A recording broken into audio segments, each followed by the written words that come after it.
बिस्मिल्लाहिर्रहमानिर्रहीम। अस्सलामुअलैकुम। आज मैं आपके साथ शेयर करूंगी लाहौर की बहुत ही मशहूर लड्डू पीठी बनाने की रेसिपी और तमाम लवाजमात के साथ हम ये रेसिपी ज़बरदस्ती बनाएंगे। ज़बरदस्त किस्म की चटनियाँ बनाएंगे और बहुत ही मज़े की ये लड्डू पीठी बन के तैयार होगी। तमाम स्टेप आपके साथ शेयर करूँगी, तो चलिए स्टार्ट करते हैं। तो सबसे पहले हमने बनानी है मीठी चटनी, जिसके लिए मैंने तकरीबन 80 ग्राम लिए हैं सूखी खुबानी और 50 ग्राम लिए मैंने आलू बुखारे सूखे। तो तादाद में ये तकरीबन 12 से 14 मैंने आलू बुखारे लिए हैं और 22 से 24 मैंने सूखी खुबानियाँ ली हैं। अच्छे से धो के उसको पानी में डाल के एक सॉस पैन में डाल के 2 से 3 उबाल आने तक मैंने पका लिया था और उसके बाद 2 घंटे के लिए मैंने छोड़ दिया था। तो इस स्टेज पे ना बहुत अच्छे से ये दोनों चीज़ें सॉफ्ट हो चुकी हैं। अब मैंने इनके बीज निकाल के इनको डाल दिया ब्लेंडर में और 2 से 3 मिनट तक मैंने ब्लेंडर चला के एक फ़ाइन पेस्ट इनका बना लेना। और इस पेस्ट को मैंने पतीली में डाल के चूल्हा ऑन कर दिया और इसके साथ साथ ना मैंने इसमें शामिल कर दिया 1 कप भर के पानी का, क्योंकि हमने इसको पकाना है तो उसके लिए फिर पानी जो है ना वो लाजमी चाहिएगा। 1 कप मैंने डाला है और इसको उबाल आने तक पकाया। उसके बाद मैंने इसमें 100 ग्राम चीनी शामिल कर दी। चीनी मीठा जो है ना वो कम ज़्यादा कर सकते हैं, लेकिन ये परफेक्ट मीठा था, आधा कप। तो मीठा चीनी डालने के साथ साथ मैंने आधा चाय का चम्मच सुरख मिर्च, आधा चाय का चम्मच नमक, आधा चाय का चम्मच इसमें शामिल कर दिए ज़ीरा। ये मसाले जाएंगे इसमें और उसके बाद अच्छे से मिक्स करना है और 12 से 14 मिनट तक हमने इस चटनी को पकाना है, या फिर उतनी देर तक कि चटनी जो है ना ये इस स्टेज तक इतनी गाढ़ी हो जाए। तो यहाँ पे चटनी अच्छे से गाढ़ी हो चुकी है। मैंने चूल्हा इस स्टेज पे ना बंद कर देना है, लेकिन इसके साथ ना मैंने 3 खाने के चम्मच इसमें शामिल कर दिए सिरका। सिरका जो है ये प्रिजर्वेटिव का काम करेगा, इस चटनी को ख़राब होने से बचाएगा। अगर आप इसको स्टोर करते हैं तो इसमें सिरका या लीमू का रस लाजमी शामिल करिएगा। 1 महीने तक आपकी आराम से चल जाएगी, ख़राब नहीं होगी। इसको चूल्हे को बंद कर दिया, इसको ठंडा होने के लिए रख देते हैं। अब हम अपने लड्डू पीठी की तरफ आ जाते हैं। तो इसके लिए मैंने 2 कप चने की दाल लेके ओवरनाइट इसको अच्छे से धो के भिगो दिया था। तो यहाँ पे बहुत अच्छे से चने की दाल फूल चुकी है और बहुत अच्छे से सॉफ्ट हो चुकी है। तो ये वाला पानी रात वाला जो मैंने निकाल लेना है और बाकी आधा कप पानी मैंने साफ़ इसमें शामिल कर देना है। ये जो कि आपको पानी नज़र आ रहा है, ये मैंने अभी साफ़ पानी डाला है, इसमें तकरीबन आधा कप के करीब है। तो ये मैंने आधी दाल इसमें ब्लेंडर में डालनी है और पानी भी थोड़ा सा शामिल करना है। इसको हमने अच्छे से ब्लेंड कर लेना है। बिल्कुल दरदरा सा इसका जो है ना वो पेस्ट बनाना है, बहुत फ़ाइन पेस्ट नहीं बनाना है इसका। तो यहाँ पे मैंने ये आपको करीब से दिखा रही हूँ, इस तरह का होना चाहिए आपका पेस्ट। तो ये सारा मैं एक बड़े बाउल में निकाल लेना है और उसके बाद जो ये आपको मैं दिखा रही हूँ करीब से, और इसके बाद जो दूसरा बैच है ना वो भी हमने तैयार कर लेना है। अच्छे से पेस्ट बना लेंगे, इसको भी एक बड़े बाउल में निकालना है। यहाँ पे जो पेस्ट है ना वो आपने किसी बड़े बर्तन में डालना है, क्योंकि हमने एक अहम स्टेप इसमें करना है। और इस स्टेज पे ना मैंने इसमें लेवल बराबर 1 चाय का चम्मच नमक डाला है। इसके साथ आधा चाय का चम्मच पिसा हुआ ज़ीरा शामिल कर दिया और 1/4 चाय का चम्मच मीठा सोडा शामिल किया, यानी कि चाय के चम्मच का चौथा हिस्सा शामिल किया। और इसके साथ मैंने ले लिया 1 अदद बीटर ले लें, या फिर जो लस्सी बनाने वाली मदानी होती है वो ले लें, दाल घोटना ले लें, कोई भी आपके पास चीज़ अवेलेबल हो। तो इसकी मदद से ना हमने तकरीबन 10 से 12 मिनट तक ना इसको अच्छे से मिक्स करना है। मिक्सिंग बहुत ज़रूरी है, क्योंकि इससे जो एक तो चने की दाल का जो दाना है ना वो बहुत सॉफ्ट हो जाएगा, मुलायम हो जाएगा, और फिर हमारी जो लड्डू पीठियाँ बनेगी ना बहुत ही मज़े की, खस्ता और सॉफ्ट बनेगी। तो तकरीबन 10 से 12 मिनट तक मैंने अच्छे से बीटर की मदद से बीट की है। और यहाँ पे आप आगे चल के मैं आपको दिखाती हूँ, मिक्स करते करते ना इसका कलर अच्छे से चेंज हो जाएगा और बड़ा अच्छा सा फ्लफ़ी हो जाएगा ये हमारा बैटर।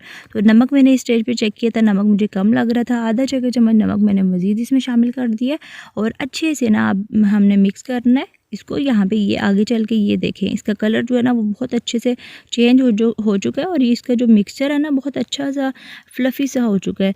तो इसको अब हमने क्या करना है, इस स्टेज पे बंद कर देना है इसको मिक्सिंग, और 10 मिनट तक हमने इसको रेस्ट पे छोड़ देना है। तो आखिरी का जो क्लिप है ना वो मैं आपको दिखाना भूल गई, लेकिन इस स्टेज पे मैंने इसको रेस्ट पे दे दिया था तकरीबन 7 से 8 या फिर 10 मिनट तक, जब तक हम अपनी हरी चटनी बना लेते हैं स्पाइसी वाली। तो इसके लिए मैंने 1-1 कप धनिया पुदीना काट के रख लिया और 7 से 8 मैंने हरी मिर्चें, बिल्कुल तेज़ वाली हरी मिर्चें लेनी है, क्योंकि एक तो हमने मीठी चटनी बनाई है और मीठी चटनी के साथ जो चटनी बनती है ना ये तेज़ स्पाइसी वाली होती है। तो 1/3 का मैंने इमली का रस डाला है, आधा चाय का चम्मच ज़ीरा, आधा चाय का चम्मच नमक या हस्बे ज़रूरत, और 2 चाय के चम्मच भर के मैंने कुटी हुई लाल मिर्च शामिल की थी। तो ज़बरदस्ती हमारी स्पाइसी हरी चटनी जो है ना ये तैयार हो चुकी है।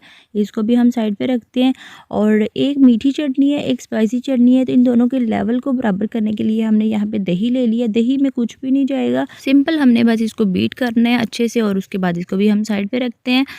तो इन तमाम चीज़ों को हम रखते हैं साइड पे। अब हम अपने लड्डू तैयार करते हैं। तो इसके लिए मैंने चूल्हे पे चढ़ा दिया था ऑयल और अच्छे से ये गर्म हो चुका है। एक मैंने इसका टेम्परेचर को चेक करने के लिए लड्डू डाल के चेक कर लिया, तो अच्छे से गर्म है। अब यहाँ पे हमने ले लिया ठंडा पानी और इसमें मैंने चम्मच जो है ना वो अच्छे से गीला कर लिया है। चम्मच क्यों गीला किया है ये मैं आपको आगे चल के दिखाती हूँ। तो इसमें मैंने बैटर जो है ना ये शामिल किया है चम्मच में और इसको मैंने डाल देना है कढ़ाई में।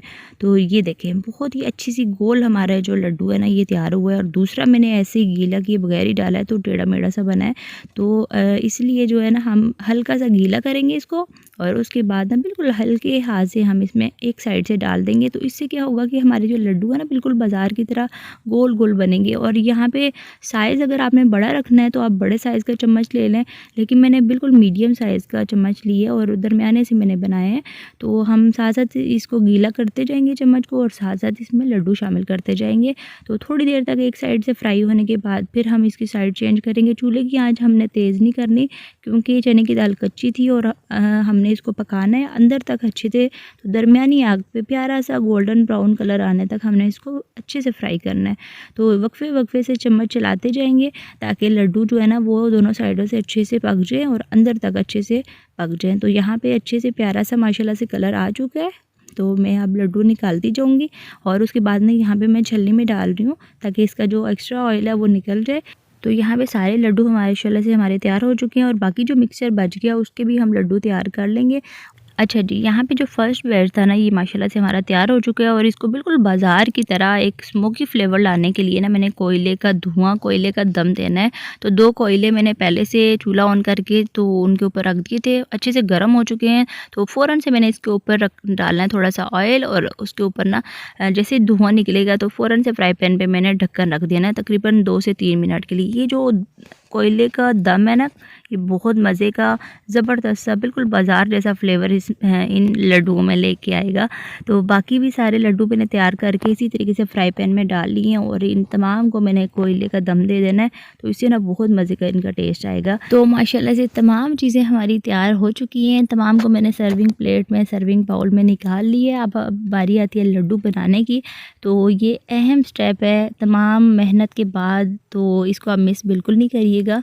लड्डू मैंने एक प्लेट में रख दिए हैं, उसके ऊपर मीठी चटनी डाल दी है और इसके साथ हमने ये स्पाइसी हरी चटनी जो है ना ज़्यादा सारी डाल देनी है। तो इसके बाद ना इसके ऊपर डाल देनी है हमने दही, जो कि दोनों चटनियों के लेवल को बिल्कुल बैलेंस रखेगी, बहुत ज़्यादा कम ज़्यादा नहीं होने देगी। तो बहुत ही मज़ेदार सी ये हमारी चटनियाँ इसके ऊपर जा चुकी हैं। इसके बाद हमने ये मूली और गाजर की सलाद ही डाल दी है और अब बारी आती है टेस्ट करने की। तो बहुत ही मज़ेदार सी हमारी लड्डू पीठी बहुत ज़बरदस्त सी चटनियों के साथ तैयार है। अच्छा, आप जब घर में खाने के लिए इसको करेंगे ना थोड़ा सा आप लड्डू को तोड़ लीजिएगा ताकि तमाम चटनियाँ जो है ना अंदर तक चली जाए और बहुत मज़े का जूसी फ्लेवर इसमें आए। तो ज़बरदस्त सी हमारी लड्डू पीठी जो है ना तमाम लवाजमात के साथ तैयार है। तो उम्मीद करती हूँ कि आज की ये रेसिपी आपको पसंद आई होगी। तो प्लीज़ इस वीडियो को लाइक और अपने फ्रेंड्स एंड फैमिली में शेयर ज़रूर करिएगा। अल्लाह हाफिज़, फ़ी अमान। आज मैं आपके साथ शेयर करूँगी बहुत ही मज़ेदार क्रिस्पी क्रंची गोलगप्पे बनाने की रेसिपी और इसके साथ तमाम लवाजमात हम तैयार करेंगे जो कि बाज़ार से आमतौर पे गोलगप्पे के साथ मिलते हैं। तो ज़बरदस्त सी रेसिपी है, बहुत ही आसान है इनको बनाना। तो वीडियो को स्टार्ट करते हैं। सबसे पहले एक कप मैंने सूजी ले ली है, इसको छान ली है और एक बाउल में निकाल लिया और उसके बाद 2 खाने के चम्मच भर भर के मैंने मैदा ले लिया, इनको भी मैं छान लूँगी। आधा चाय का चम्मच साथ ही नमक शामिल कर दिया है। 2 चुटकी मैंने ले लिया यहाँ पे मीठा सोडा।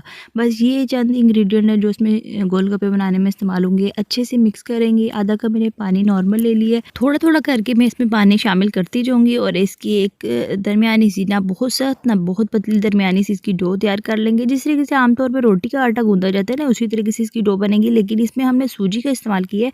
तो यहाँ पे एक अहम स्टेप है कि सूजी का जो दाना है ना वो हमने ख़त्म करना है। लेकिन अगर आपके पास मोटी वाली सूजी हो तो फिर सूजी का दाना जो है एकदम से ख़त्म नहीं होगा, इसको थोड़ी देर के लिए रेस्ट पे रखना पड़ेगा। तो यहाँ पे अच्छे से हमारी डो जो है ये मैंने गूंद लिया इसको और एक गीले कपड़े से मैं इसको कवर करके 1 घंटे के लिए रख दूँगी ताकि अच्छे से हमारी डो जो है ना ये सेट हो जाए और बाद में बेलने के काबिल हो जाए। तो इसको हमने साइड पे रख दिया। अब हम बनाएंगे मीठी चटनी। तो आधा कप मैंने इमली लेके इसको भिगो दिया था आधे घंटे के लिए। उसके बाद इसका गूदा निकाल के तो यहाँ पे फ्राई पैन में मैंने शामिल कर दिया और 1 कप भर के तो मैंने डाल दिया इसमें गुड़। 150 ग्राम मैंने इमली ली थी, तकरीबन 2 से 225 ग्राम मैंने गुड़ लिया है। अच्छा जी, अब हम इसमें कुछ मसाले शामिल करेंगे। आधा चाय का चम्मच चम्मच रेगुलर नमक शामिल कर दिया, आधा चाय का चम्मच काला नमक और इसके साथ 1/4 चाय का चम्मच सूंड यानी कि ड्राई जिंजर मैंने शामिल कर दी है। और इसके साथ साथ आधा चाय का चम्मच या खसखस जो है सुरख मिर्च, आधा चाय का चम्मच भुना हुआ और पिसा हुआ ज़ीरा और आधा ही चाय का चम्मच कुटी हुई लाल मिर्च शामिल कर देनी है। अच्छे से मैंने इसको मिक्स करना है और मिक्स करते टाइम ना साथ साथ ये गुड़ जो है वो मेल्ट हो जाएगा अच्छे से। और उसके बाद तकरीबन 12 से 14 मिनट तक मैंने इसको पकाना है या फिर उतनी देर तक पकाना है कि ये जो हमारी चटनी है ना ये अच्छे से गाढ़ी हो जाए। तो 12 से 14 मिनट तक पकाने के बाद अच्छे से हमारी चटनी गाढ़ी हो चुकी है, अच्छे से पक चुकी है। और इस स्टेज पे मैं चूल्हे को बंद कर दूंगी और इसको ठंडा होने के लिए साइड पे रख देंगे, क्योंकि ठंडा होने के बाद भी गाढ़ा होना है इसने, तो बहुत ज़्यादा हम मज़ीद गाढ़ा इसको नहीं करेंगे। चूल्हे को बंद कर दिया मैंने, साइड पे इसको रखते हैं। और नेक्स्ट स्टेप में ना मैंने इन गोलगप्पों के साथ खट्टा मीठा मज़ेदार सा पानी तैयार करना है। तो एक बाउल में एक लीटर मैंने ठंडा पानी ले लिया है और ये फ्रिज का निकला हुआ पानी है, ये मैंने शामिल कर दिया। 1/4 कप इमली का रस मैंने शामिल कर दिया और इसके साथ आधा चाय का चम्मच रेगुलर नमक, आधा ही चाय का चम्मच काला नमक, 1 चाय का चम्मच भर के मैंने चाट मसाला शामिल कर दिया है, 1/4 चाय का चम्मच इसमें सुरख मिर्च शामिल कर दिए। अच्छे से मिक्स करेंगे और इसके साथ साथ इसकी टेस्ट को ना मज़ीद बढ़ाने के लिए, खट्टा मीठा करने के लिए 2 चाय के चम्मच भर के मैंने चीनी ले ली है और 1/4 चाय का चम्मच ड्राई जिंजर यानी कि सूंड का पाउडर मैंने शामिल कर दिया है। एक बहुत मज़ेदार सा खट्टा मीठा पानी जो है ना यहाँ पे तैयार हो चुका है। अच्छे से मिक्स करेंगे और इसको मैं रख दूँगी फ्रिज में जब तक कि हम अपने गोलगप्पों की तरफ आते हैं। तो 1 घंटा जो है ना ये गुजर चुका है, अच्छे से हमारी डो जो है ये तैयार हो चुकी है, सेट हो चुकी है। सूजी का जो थोड़े बहुत जो दाना था ना वो भी अच्छे से इसमें मिक्स हो चुका है और बिल्कुल आटे की तरह ना ये हमारी डो जो है ये तैयार हो चुकी है। तो काउंटर पे मैंने थोड़ा सा आटा डाल दिया है, खुश्क आटा। उसके बाद ये पेड़ा रख के उसके ऊपर भी डाल दिया आटा और उसके बाद ना बेलन की मदद से मैंने इसको अच्छे से बेलना है। जितना आप इस रोटी को पतला बेल सकते हैं उतना आखिरी हद तक हमने इसको बेलना है, क्योंकि ये रोटी जितनी पतली बेली जाएगी ना आपके जो गोलगप्पे हैं उतने ही अच्छे क्रिस्पी क्रंची बनेंगे। थोड़ी सी मोटी रोटी हुई ना तो फिर आपके जो गोलगप्पे हैं वो बाज़ार की तरह बिल्कुल खस्ता नहीं बनेंगे। तो ये स्टेप थोड़ा सा मेहनत तलब तो है, लेकिन बाद में रिज़ल्ट जो है ना वो बहुत अच्छे आपको आएंगे। तो अच्छे से मैंने इसको पतला बेल लिया। उसके बाद यहाँ पे मैंने कटर ले लिया। आप चाहें कटर ना हो तो किसी भी गोल डिब्बे का छोटा वाला ढक्कन जो है वो ले सकते हैं। यहाँ पे मैंने नमकदानी का ढक्कन लिया था, ये भी आपको दिखा रही थी। और उसके बाद ना ये मैंने जो कटर है, कटर की मदद से जितने भी गोलगप्पे बन सकते हैं वो हमने बनाने हैं। तो माशाल्लाह से काफ़ी सारे गोलगप्पे जो है वो शेप आ चुकी है, लेकिन ये जो एक्स्ट्रा डो है ना इसको हमने ज़ाया नहीं करना, इसका दोबारा से हमने पेड़ा बनाना है। और इसका पेड़ा बनाते हुए थोड़ी सी मुश्किल होगी, लेकिन हल्के से गीले हाथ से आपने बनाना है। और उसके बाद दोबारा से बेल के तो इसके जितनी भी शेप बनेगी ना गोलगप्पों की तो वो हम दोबारा से बना लेंगे।